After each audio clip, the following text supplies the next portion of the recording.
Okay, and welcome very, very much to Conversation. A pleasure to welcome to the program Janice Lathen. She's the founding executive director of a really interesting organizational mode of distributing capability along technological lines to people that haven't had access to that. It's called Powering Potential, which I think is an extremely interesting title for a website. And she's got a very interesting story to tell. We're on a rush because she's off today on a voyage to Tanganyika. But Janice, welcome very much to Conversations. Thank you. It's a pleasure to be here. My pleasure. And I wonder, the best thing, well, this will be the Janice Lathen Hour in a very large sense. And I wish then maybe you could share, as we like to do, you're back born and raised, a little of your education, and then the things you've been doing with your life. And then we want to focus on this amazing thing you've got going in Tanganyika. But where were you born and raised, educated a little bit, please? Well, I was born in South Dakota. Wow. And when I was 4, we moved to Minnesota, and I was raised there. And I graduated from college, and a few years later, I moved to New York. You graduated in which college? The College of St. Benedict. St. Benedict. Is that part of the state system or no? No, it's a private college. Private college. Okay, right. Okay, and you studied what as an undergrad? I got a degree in communications and theater with a minor in German. Okay, very good. Right. Okay, good. I started out as a math major, and then I switched to theater. That's interesting. That's bouncing from one extreme to the other in a certain sense and that sort of thing. But you became interested in theater. That's interesting. Had a long-term interest. Did you try to make your way in theater, if that's the... I did. In college, I started out on the technical end of theater, and then I switched over to acting. And then I moved to New York to pursue a professional career as an actress. I wanted to do classical plays on the stage. It's a really tough row to hoe, isn't it? It is. Yeah. It is. It's too bad. It seems to me so many of the most important, what might be called the goods of civilization beyond immediate needs and so forth, are so ill served by so many societies all interested in materialistic things rather than the arts. They're not given a very good support by and large, I think. That's true. And yet those are the things that people are remembered for down through the ages. It's interesting. It's just a sidebar. Yeah. Yeah. Anyway, you did that. You tried to do that. It's a tough row. And then you got interested also in education, I guess, right? Well, after acting, as a way of making a living, I modeled for 3 years. Okay. And then I got interested in the computer industry. I don't mean to pry. Well, about what year would you be getting into? 1980 when the PC came out? Into computers, 1987. 87. Okay, right. Okay. Is when I started my computer consulting business. Had you been interested in the computers before that, or in the cyber developments, or? Well, I had a temp job at a Japanese bank, and they had a little Macintosh computer. Right. And this was right when the laser writer had come out on the market, which really popularized the Macintosh. Did it? Okay. And at the time, it just had McWrite, McDraw, and McPaint. And I just thought this was the coolest thing. Yes. And so I developed my computer knowledge. I went to another company after that. And they also had Macintoshes, and their computer consultant invited me to join the Macintosh user group. Okay, yes, And I did that, and then I decided to start my own business providing computer services. I started out just creating proposals for people. For other people's projects. Yeah. Right. There's a skill to that, isn't there? Formulating it properly to deal with where support might be found. Yeah. Yeah. At the time, companies were sending their proposals out to be typeset. I see. Yeah. And so somebody that knew how to use the Macintosh was in demand. So. And you had picked it up, as they say, we use the term in the booth, we were getting ready, autodidact. You were picking it up on your own. You didn't go to a long PhD program at Harvard or MIT or anything, right? Yeah. No, I just picked it up on my own. It was very simple at the time. It was simple at the time. And you've kept up with it? I have. With the developments? I have. Since then. So that would have been maybe coming up toward 1990 or the end of the 80s and so forth. You picked up on that? Well, I started my business in 1987. Okay, So it's been 24 years. You did some proposal writing for others and so forth, and then also, but you had to understand, and did you start reading Wired magazine and that sort of thing, or no? No. Yeah. I didn't write the proposal. I just typed it up and formatted it and made it look nice on the computer. Right. That's important, I think. Maybe more than it should be, but it is. Well, that things be in right form. That it'll be presented well. And then this company I was working for, freelance, they wanted to hire me, but I didn't want a full-time job. So I suggested they hire somebody else, but they couldn't find anybody else who could do this work.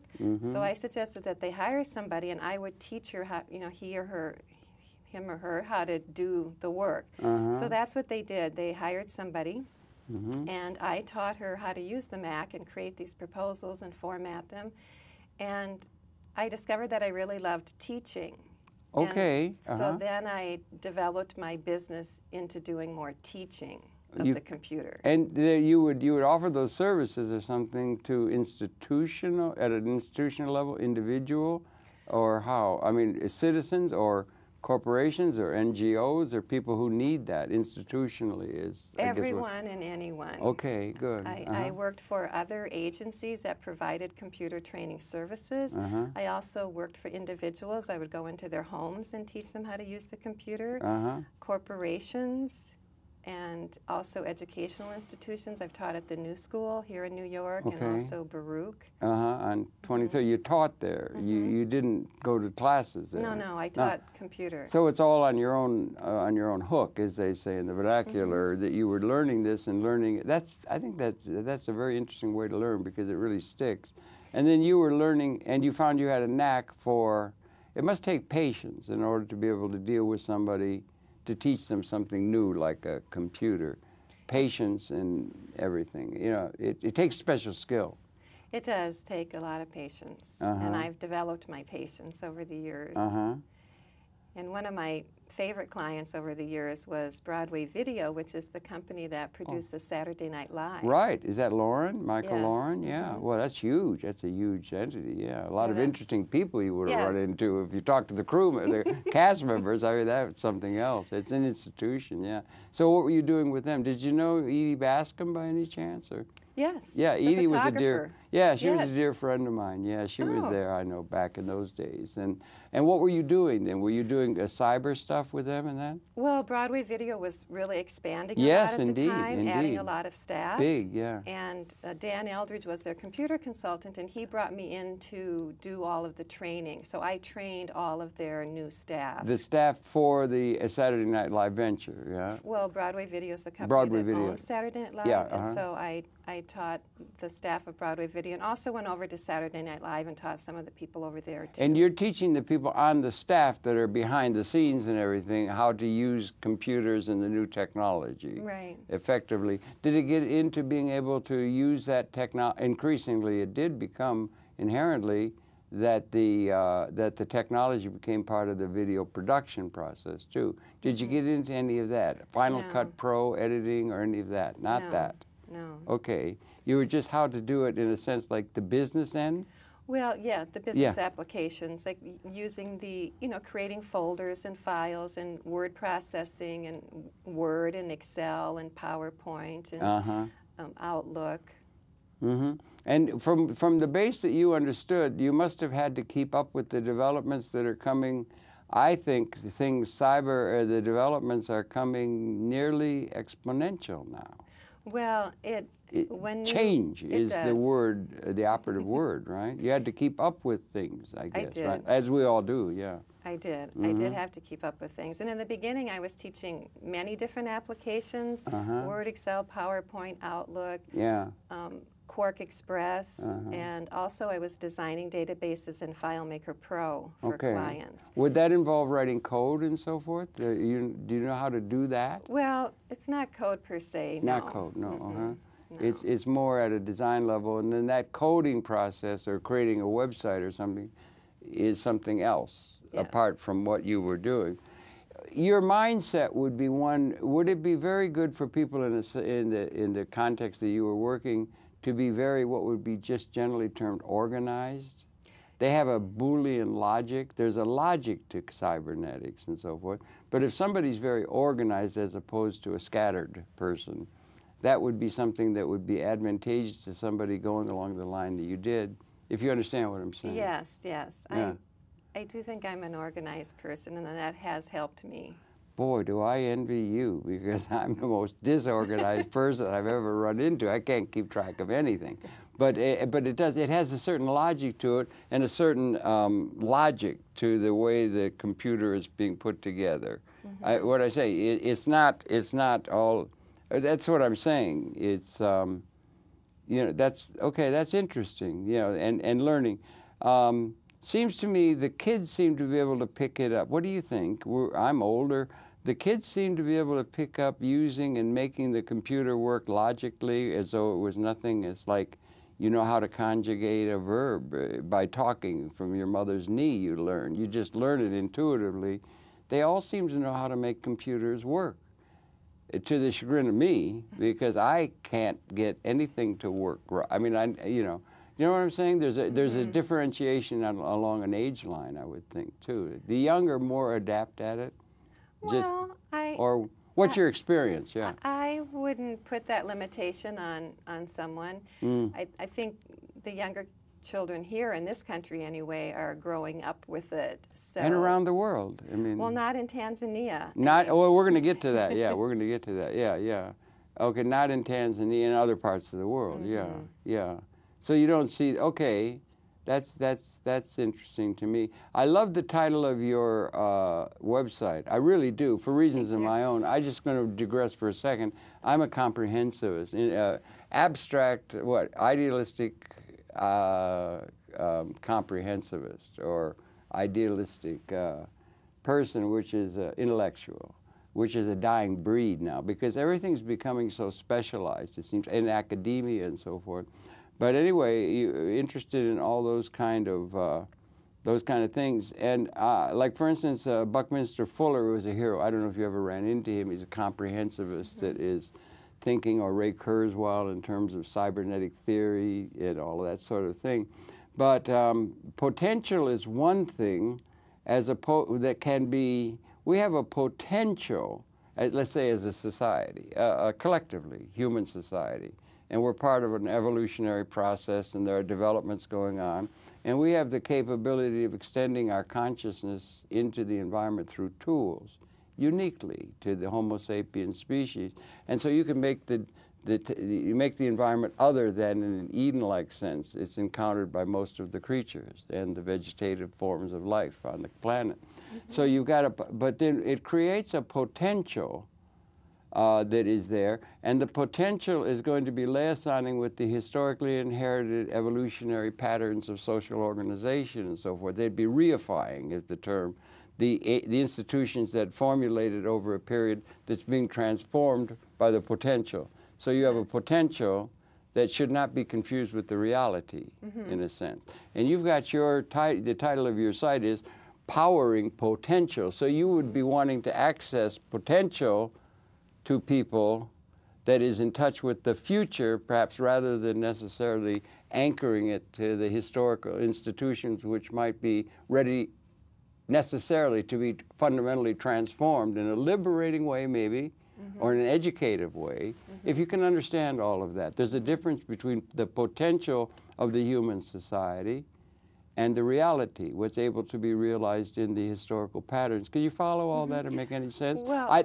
otherwise, I love the title of your thing, Powering Potential. I would write it on a very large tableau, beyond Tanzania, or a schoolroom, or an individual. I would say for the whole human society, that's a huge question confronting us. How can we have a system that's going to allow us to realize the potential that the future offers newly now, outside of what was possible historically, and also is going to be able to be made a reality in terms of the real world, as we would call it, apart from this abstract modeling of a potential, you see? And I just got off on a little tangent there, but do you understand what I'm saying? Well, yes. I mean, I think the only limitation, I mean, we can, with our thought, we can help create our reality.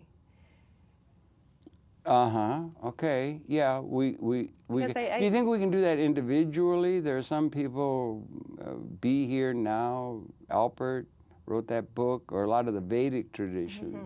They say you can form your own reality. Jane Roberts was one who was able to channel another level of consciousness, and that you have individually able to create your reality no matter what the circumstance that you're in, you're embedded in. You understand? You think you can form your own reality? Well, or to what degree can you? I think that the thoughts that we each think is basically the reality that we are experiencing. And I think that when we have an idea and we act on it, we are changing the reality, not only for ourselves, but we can change it for other people too, and that's what I'm wanting to do for these students in Tanzania. Right, and that would be like an educational thing. If you assist in that being realized by somebody, that it would have been latent. Right? Janice Lathen. Yeah. I'm sorry, it just slipped out. Yeah, but anyway, you understand what I'm saying. But I think, we all have certain potential, and if you put certain tools into the hands of people, their natural creativity will emerge. You think so? Okay. Yes, I do. Okay. And that we ought to be able to, people probably have a potential. I don't know what percentage of the world population writ large, given poverty, given you got 1 billion people in China that still live on a couple dollars a day. I don't know how anybody can survive in such a thing. But they're not able to realize their own potential. So much of the world, and historically they've not been able to. It's been the kings on the hill would have access to the best tutors, or you had a few people in Periclean Greece, Socrates and Aristotle and whatnot, but most of the people were slaves, creating things for the future comfort. You understand? That it wasn't possible for somebody who has to do some very mundane thing or some we had slavery throughout much of human history. It's very hard for a slave who's beaten down to be able to realize their full potential, if you understand what I mean. Of course. And that's James Joyce. One last thing, we want to get to Tanzania. James Joyce had a famous line. He said, "History is a nightmare of injustice from which we're attempting to awaken," and that the process may be empowering the full potential of everybody, and that's something that we all ought to be striving to achieve, don't you think, including the least advantaged among us. Yes. And it's been ignored largely by our political leaders, who want to get an advantage over the other tribes so they can go and conquer them and steal their grain and so forth. And that's called realpolitik. It's still operative in the minds of many people, and thinking that's the necessary way for the world to work. Zero sum.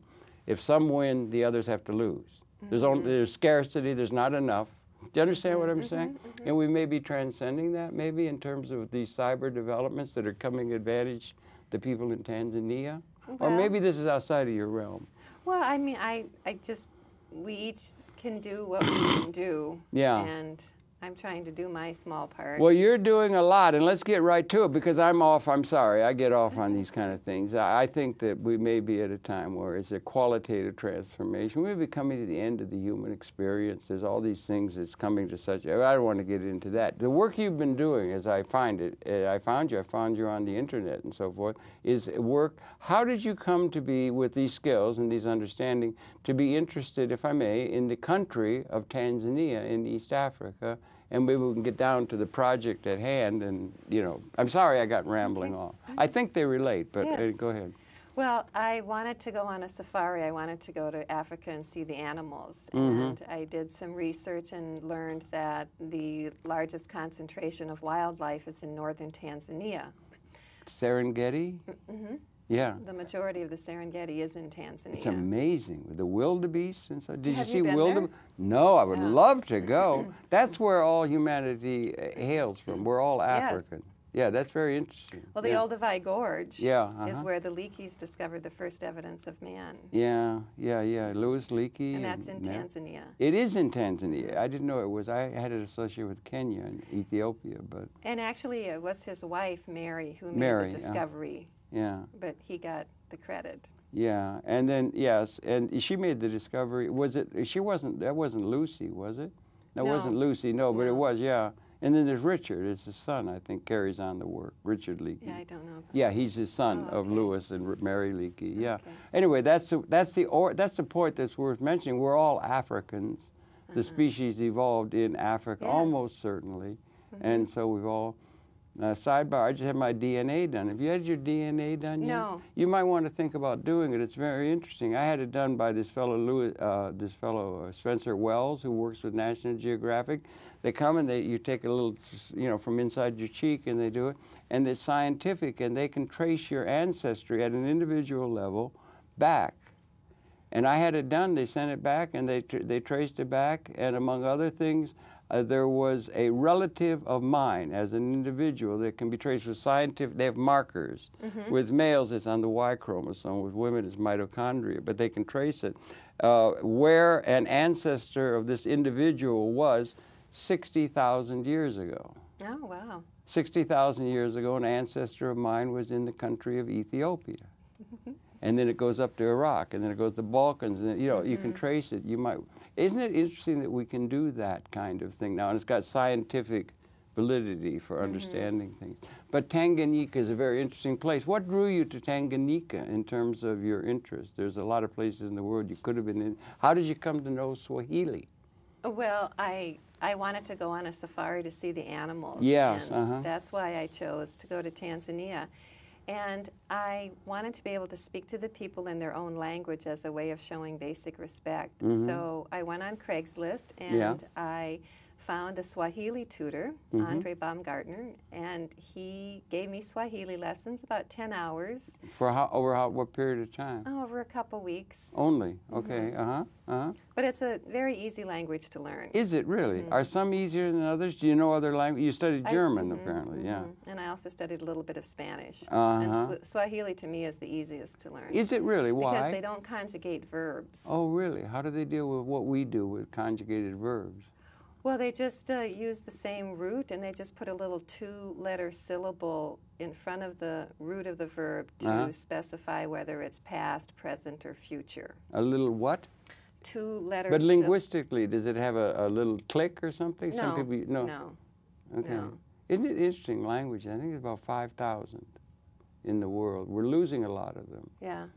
I think, but anyway, so you got to where you could say a few words in Swahili. Yeah, right. And that was very admirable that you did that. And then when did you go first? I went, excuse me, I went in the spring of 2006. Okay. And the safari company, Kibo Safaris, they took us to visit a school. And what they do is they put all the tourists in front of the classroom, and everyone introduces themselves. Okay. So when it got to me, I said, Jina langu ni Janice, mimi ni mwalimu, ninafundisha elimu ya kompyuta.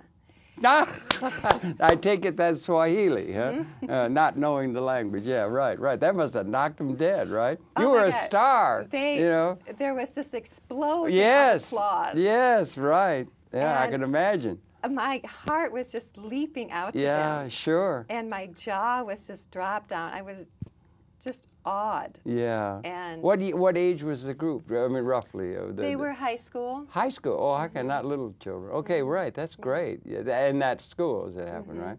And so they cottoned on. Oh my gosh, they were just, and so I felt deeply appreciated for doing something that to me was just a basic thing, learning a little of their language. And I wanted to come back and spend more time with them. Right. And so I was thinking to myself, how long were you there on the initial trip, if I may? 10 days. 10 days only, just a taste, really, yeah. But you fell in love with the place, if that's too strong a word, maybe. I fell in love with these particular students. With the students, okay, good, okay. I mean, and I did. I loved the people of Tanzania. You do, yeah. Oh, they're just, in Swahili, there's no word for stranger. Really? That's, But that tells you a lot about the culture. It does, and the language, yeah, and the yeah. Okay, very good. I've not had the pleasure, but they seem to be beautiful people. Yet there is poverty there. No, it is not as though it's a wealthy country. It's not Europe.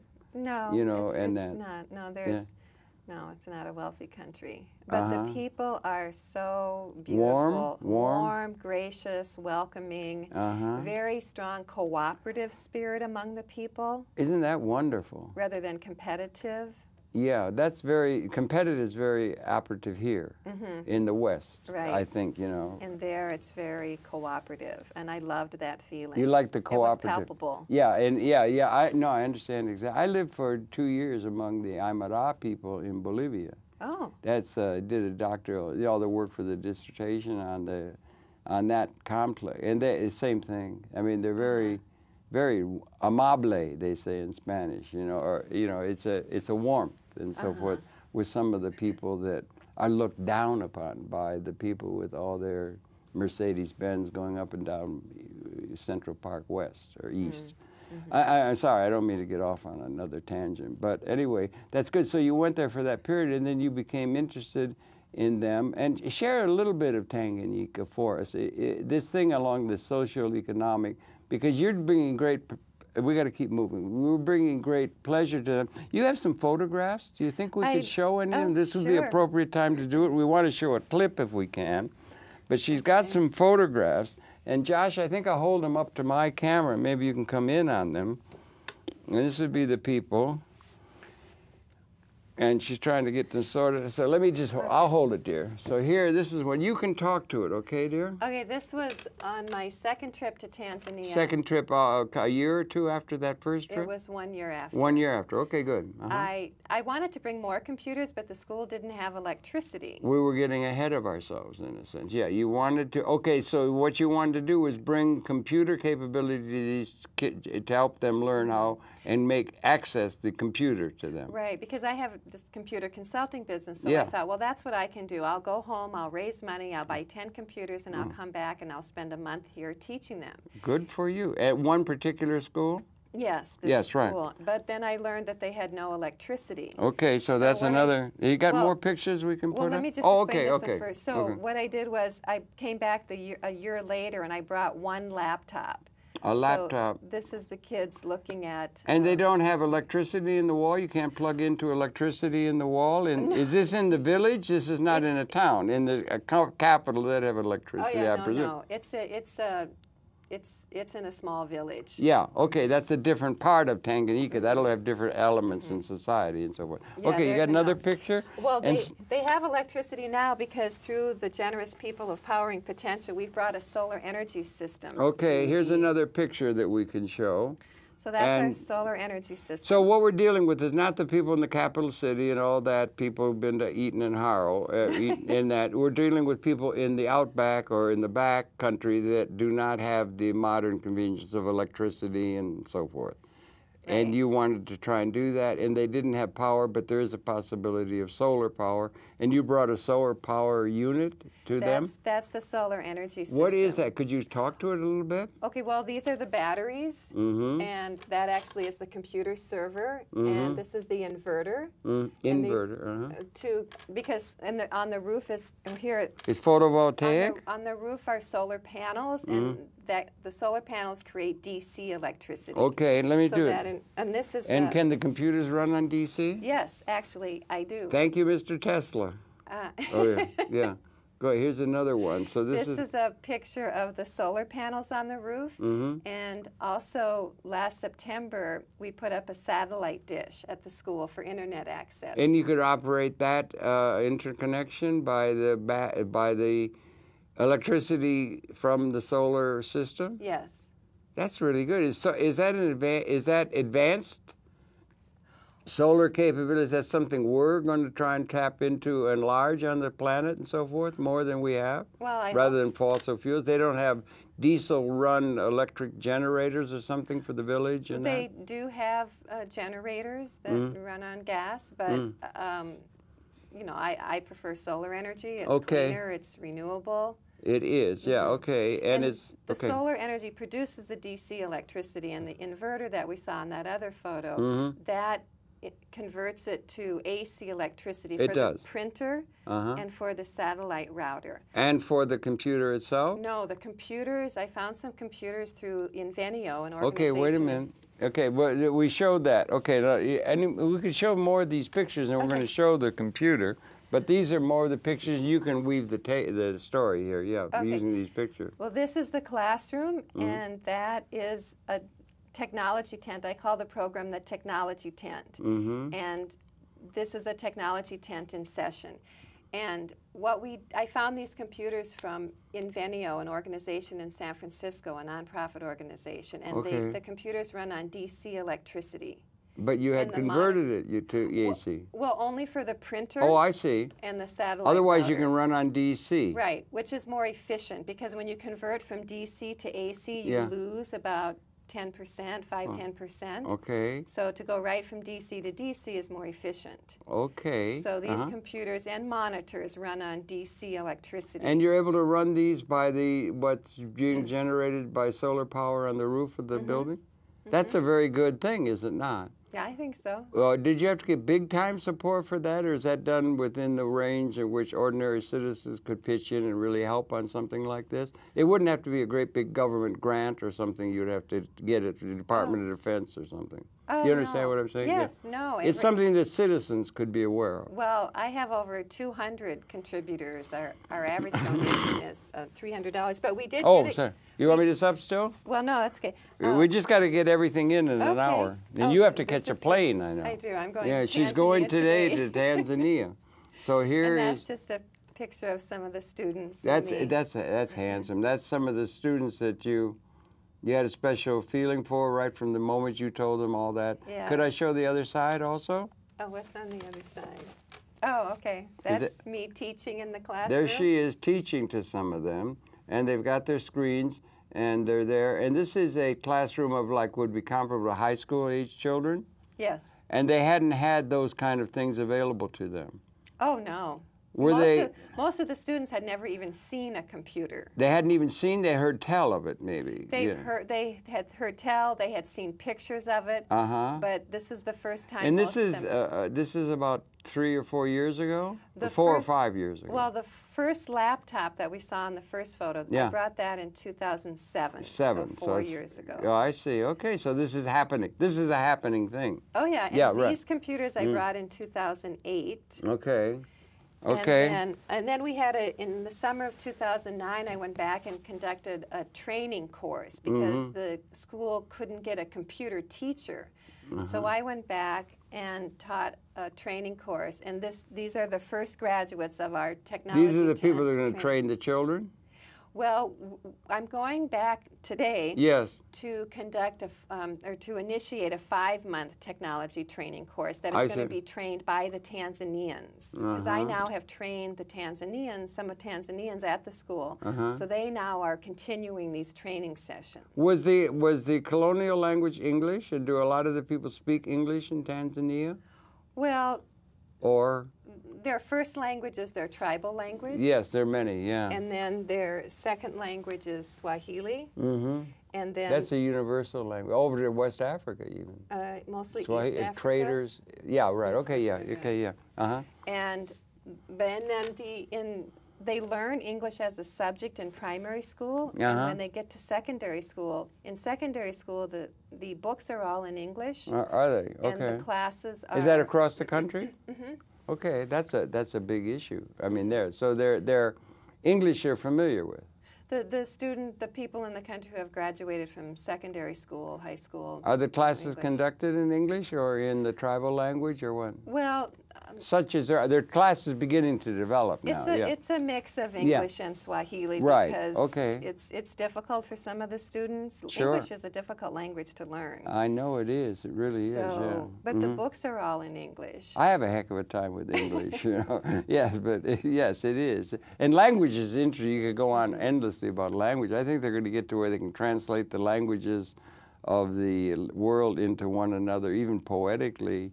Autonomically or by cyber process. That'd be a great breakthrough if they could get the languages barrier down. It helps save some of the languages that are being lost, being swallowed up by the dominant cultures of the world, if you understand. But anyway, so that was it. Now we got a problem. We're about 34 minutes into a 58-minute program. We want to get everything in. You have a copy, and you have a couple of clips that we want to see. Do you think it might be appropriate now or not? Well, then, Josh, let's see if we can get, she has a couple of clips that I understand are on the internet. Yes. And we're going to try and call them up. So let's give them a minute or two to go to the computer. And any time that you can get that going, you've got two, do you? Or maybe you could talk to what they will be when they come up. And when they come up, we'll just stop. Okay. Yeah. These videos are on YouTube.com. We have a YouTube channel, youtube.com/powering potential. I love powering potential. I just love that title. I really do. I think it's wonderful. Yeah. So glad. Yeah. And so these are two videos of the technology tent training session. Okay. No, keep talking. Okay. Yeah. And another thing we did with the help of one of my advisors, Surya Ganguly, what we did when we were there in September, we installed, and he did it actually, we installed all this educational content called Rachel content from this organization called worldpossible.org. Thank you. Worldpossible.org. Okay. Educational content for the world? Well, it's sort of like a Wikipedia. Okay. Only it's stored locally on the local computer, so you don't have to go on the internet to get to it. Okay. Okay, good. Because the bandwidth there is rather low. Yeah, right. So, Josh, maybe you could talk to me from the booth. Are we going to be able to bring the video? Oh, here we go. Is that it there? Yes. Okay, could you play it, make it full screen if you can, Josh? If you can make it full screen, it would make it a little bit clearer than... if there's a little tab where you can push and make it full screen. And if you can pump the sound in here, we'd appreciate.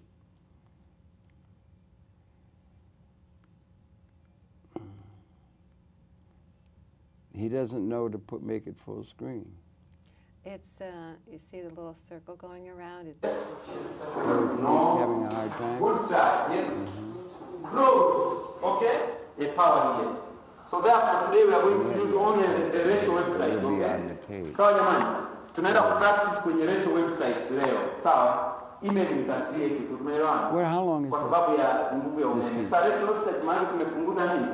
Couple, okay. You remember I talked to you about the power system? I would suggest that we Therefore, we let are go going with to that reduce because they're not we are doing going it to right save full more screen and power. I So can't that's get to them. straight anything. So we'll just go off from it after this comes and they come back, okay? okay. But wait, don't talk. They may not. We shouldn't talk. Be quiet. Oh, it's not working right. Is that part of it or not? Okay, yeah. Yeah, we had a little problem. It wasn't doing so well and everything. I could see that was a classroom being taught, and we didn't get it full screen, and it was loading and everything. So anyway, they're up on YouTube. And that thing you were talking about, there was a site with curriculum which can... Worldpossible.org. World Possible, that's not yours. You haven't put that together. No. Somebody else put No. it. Worldpossible.org. Okay, that's something people in the audience might want to go to. It's got interesting Wikipedia-type, educationally relevant information. Yes, and they also have videos from the Khan Academy.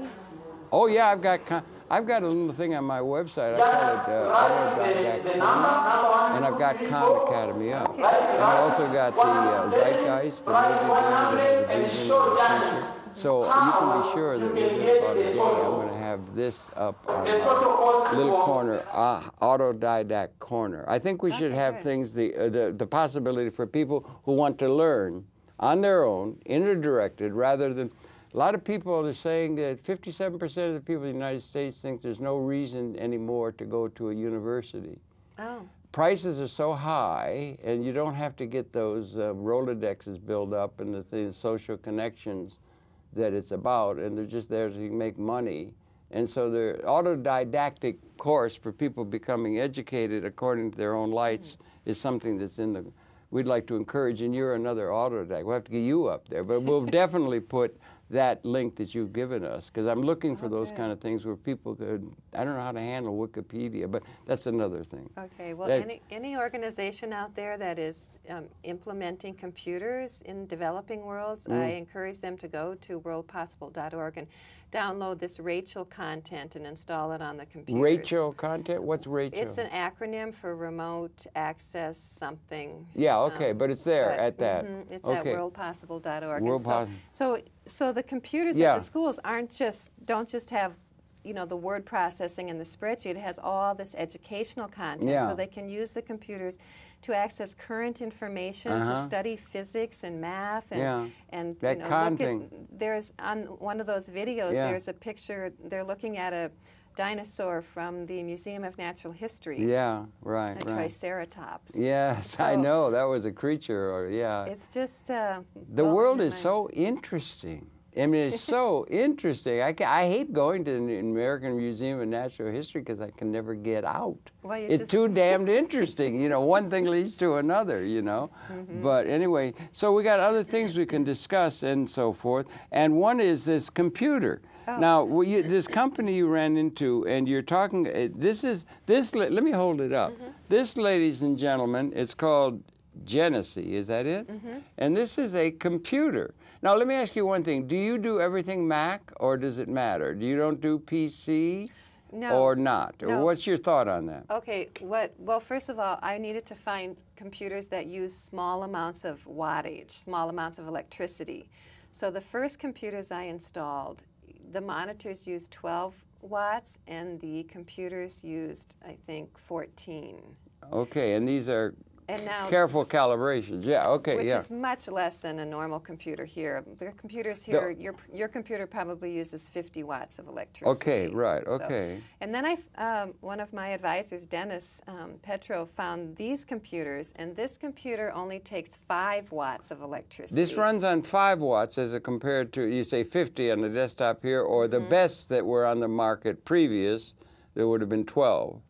Well, yes. So that's a big improvement. It's a huge That's a big improvement in what Buckminster Fuller used to call ephemeralization. That means doing more with less.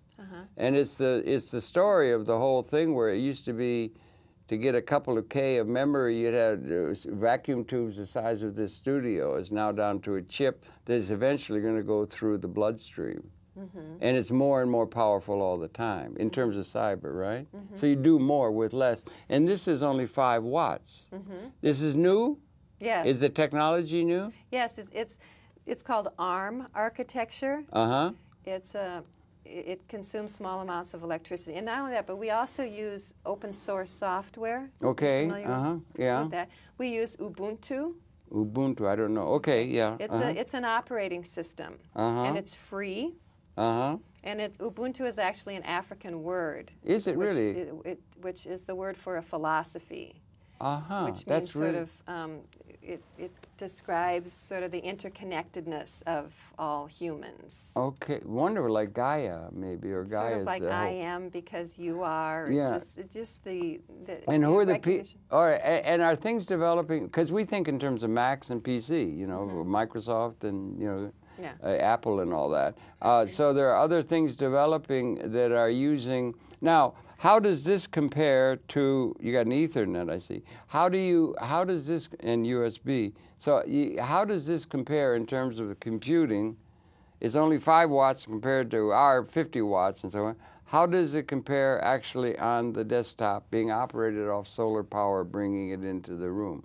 What are the advantages, disadvantages? What can I do with my laptop or my thing here they can't do because this has, what limitations does it have, being so small and all that?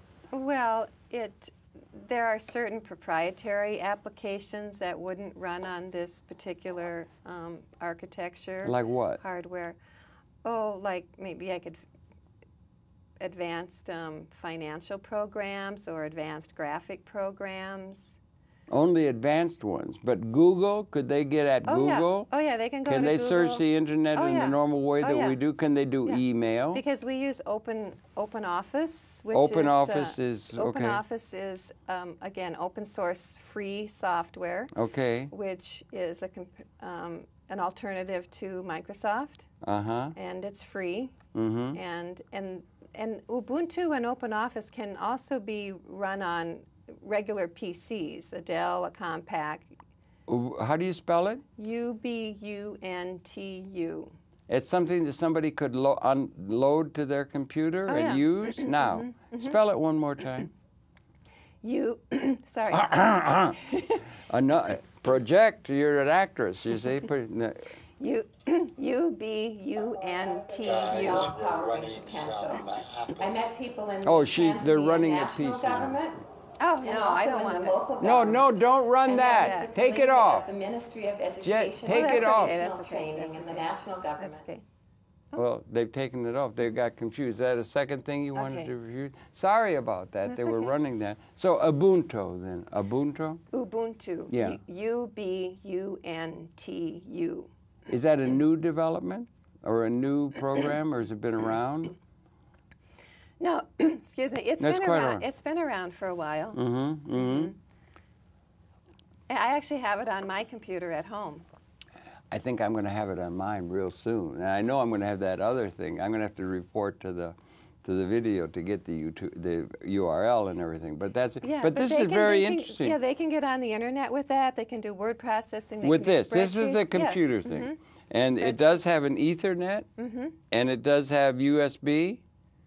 Is that a USB connector? Yes. So what only big programs that are not available through this little thing could the citizens at large use this? Oh yeah, absolutely.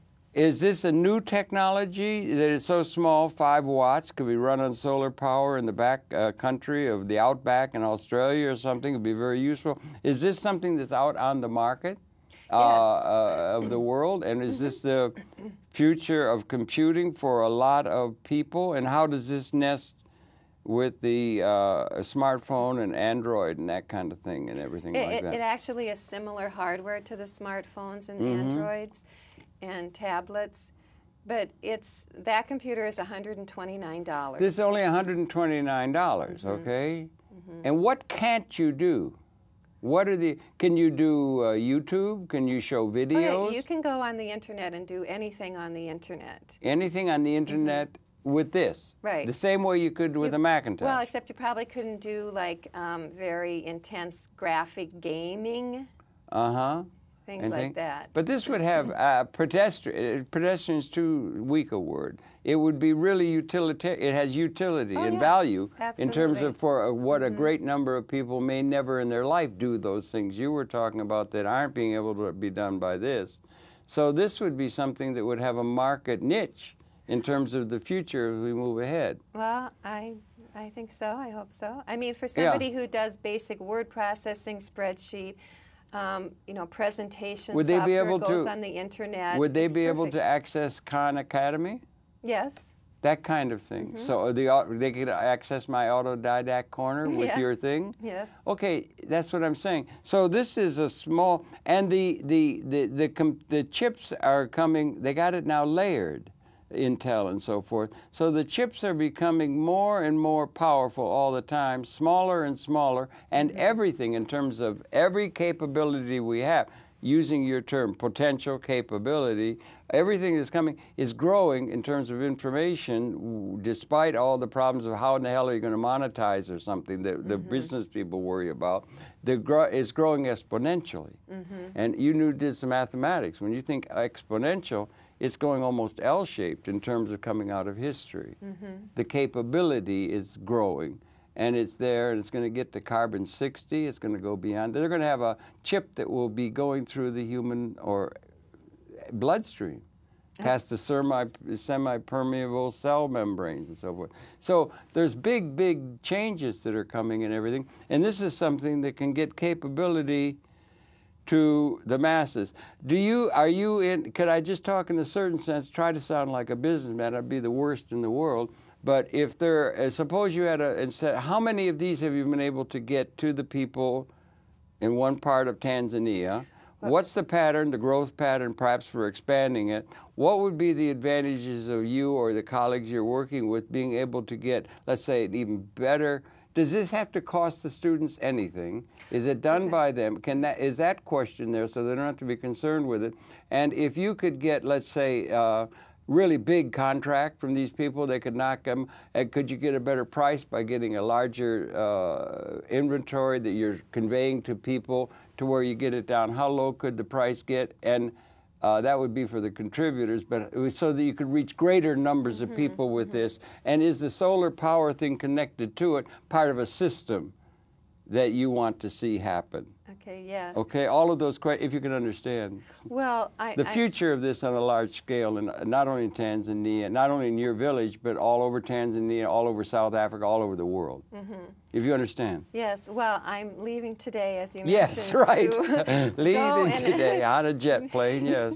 To go and install 14 of those computers. 14 Wonderful. At the school. There's already 6 computers there, so we're Okay. going to install 14 more. Good, okay, yeah. And then we're starting a 5-month technology training course. Okay. And at the end of that 5 months in October, we're going to install computers at 2 more schools in this particular district. Okay. And we got a grant from the U.S. Embassy last year to Yeah, in Tanzania. Yeah, in Tanzania to expand the solar energy system to accommodate these computers. You have to have the solar energy, but you have to have electricity before you can make this Right. thing work, right? Right. You're talking rural. So what you're talking about is bringing benefit to what is called loosely the least advantage, rather than trying to get to the high-end guy who's already rich and powerful and strong and got money to buy all kinds of things. You understand? You're trying to help the least advantaged people of the world.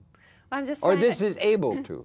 I'm just trying to help these people that I fell in love with when I went on safari to Tanzania. Wonderful human endeavor and so forth out of this, but it would have implications beyond your immediate work. What I'm saying, it would be a model for others to pick up. We really want to grow this project. That's what I'm getting at. We would like to put computers in all of the schools, first in the Karatu district, and there's 29 schools in the Karatu district. Right. So it just all depends on funding. If we get enough funding, then we can go and just spread this technology all throughout. Is it billions of dollars you need? Or no. what is the funding model? Could the funding model, if you get big sale, could it be more efficient? Could it be, how fast could it be scaled up?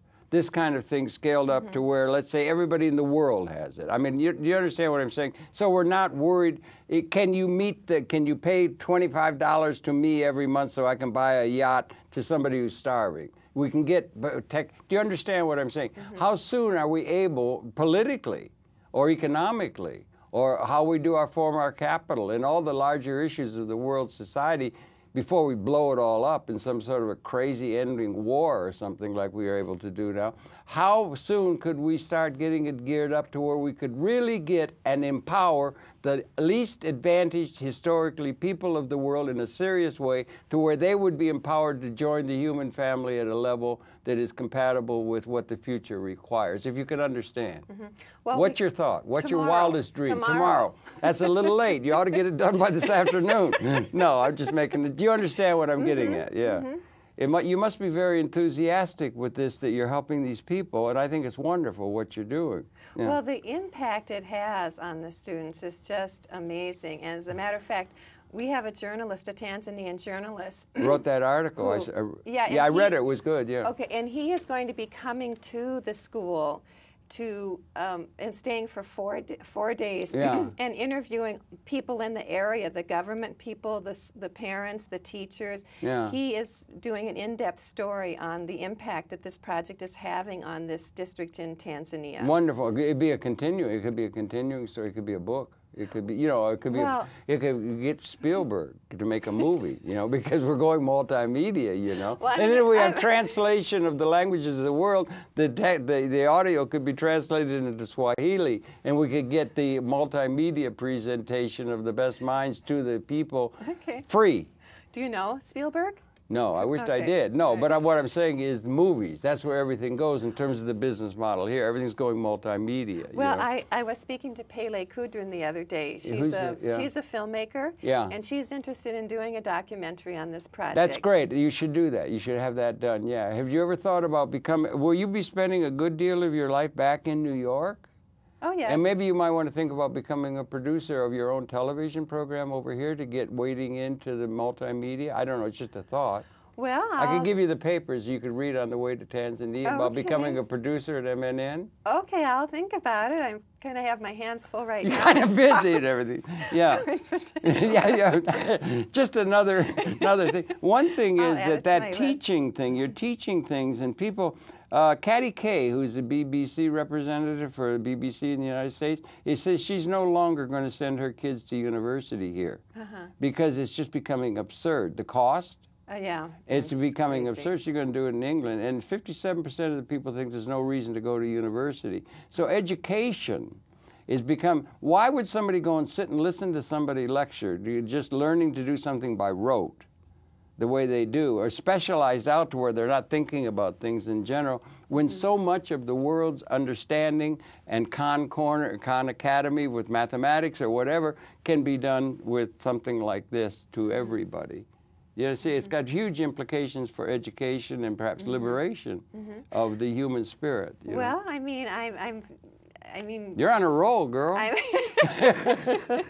No.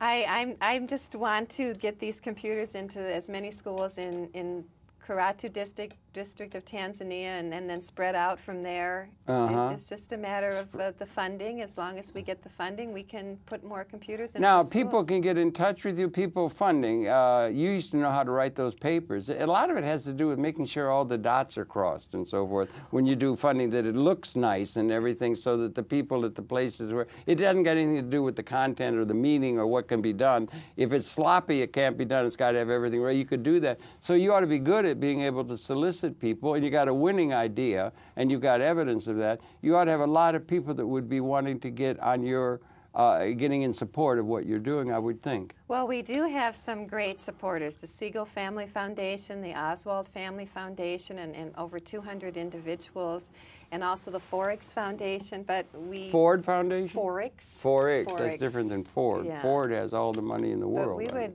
appreciate a grant from the Ford Foundation. Yes, of course, you would, yeah. But now you don't want to get tied in, but you're able to do a lot with little. And that's a good trend. And it's also getting down to where you're actually going to not leave people behind because some rich guy over here is not able to cough up a couple $100. You understand? You want to ride the tide of lower cost and more accessibility for the poor. Because the poor have been just ignored throughout all of human history. And I really congratulate you on the work over there, and I wish you all the very, very best. Thank you, Harold. And have a wonderful trip. And it's been your pleasure. We're just coming up to the end. It's again Janice Lathen, and she's the founding executive director of this wonderfully named project. I don't know if you had it in mind, but to me, you could take powering potential. That is probably the largest challenge confronting mankind on a large scale, beyond your project and others, is that we've got a potential for liberating the human society within an ecological context that's unprecedented. It's just breaking with history. We have a potential that is just qualitatively transforming the whole human condition and the whole state of the world at this moment in which we're privileged to be adults and maturing. You got a wonderful project, and I wish you all the very, very best in this very exciting moment of qualitative transformation, maybe liberation of the human spirit coming out of history, and I congratulate you. Thank you. Okay, thank you for viewing. That's about it. So again, a real good project. We got to get out of here and get the car and get on your way. So, okay, thanks again, Jan. Thanks, Harold. Okay, let's go. We got to